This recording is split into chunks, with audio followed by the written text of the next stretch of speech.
Next, the pilot in charge of that emergency landing of a Southwest Airlines jet this week. Southwest Flight 1380, traveling from New York City to Dallas on Tuesday, had to land in Philadelphia 20 minutes after takeoff.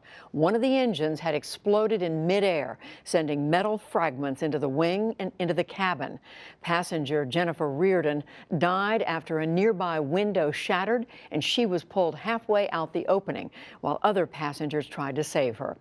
Most of the 148 other people on the plane were not hurt. And pilot Tammie Jo Shults, a former Navy pilot, was praised for how she handled the emergency. Here is some of Shults' communication with air traffic control. Southwest 1380, like to start turning inbound. Southwest 1380, just start turning southbound there. There's a Southwest 737 on a 4-mile final. We'll be turning southbound. Start looking for the airport. It's off to your right and slightly behind you there. And altitude is your discretion. Use caution for the downtown area. Okay, could you have the medical meet us there on the runway as well? We've got injured passengers.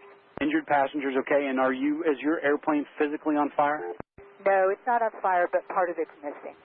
They said there was a hole and someone went out. I'm sorry, you said there was a hole and somebody went out? Southwest 1380, it doesn't matter. We'll work it out there. So the airport's just off to your right. Report it in sight, please. In sight. Southwest 1380, airport's in sight. A remarkable exchange, and our science correspondent, who is also an aviation expert, Miles O'Brien, joins me now. So, Miles, I think everybody who was on that plane who's been talking to the press has been saying how grateful they are to the pilot, Tammie Jo Shults.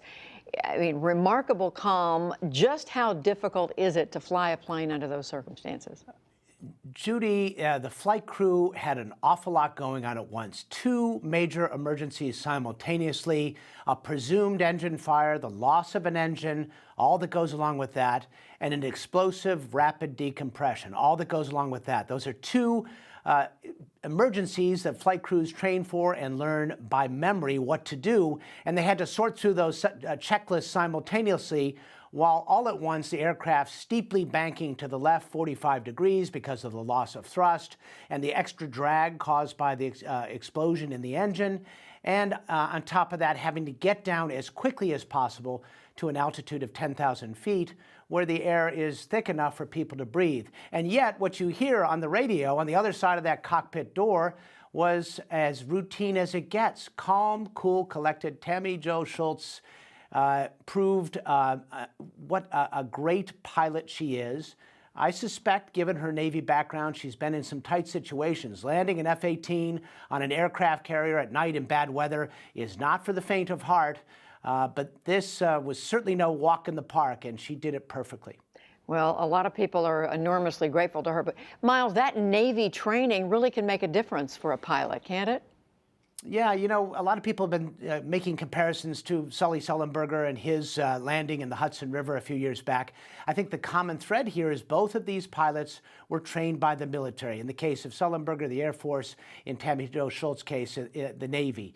For years, for decades, the airlines have benefited from the most amazing pilot training in the world done by the military, essentially free training, and it really matters the most when the chips are down, as we saw the other day in Philadelphia. As time goes on, there are fewer of these pilots moving into the airline world. There are fewer of them in general, fewer cockpits in the military, and the military is hanging on to these pilots longer because it's very expensive to lose them.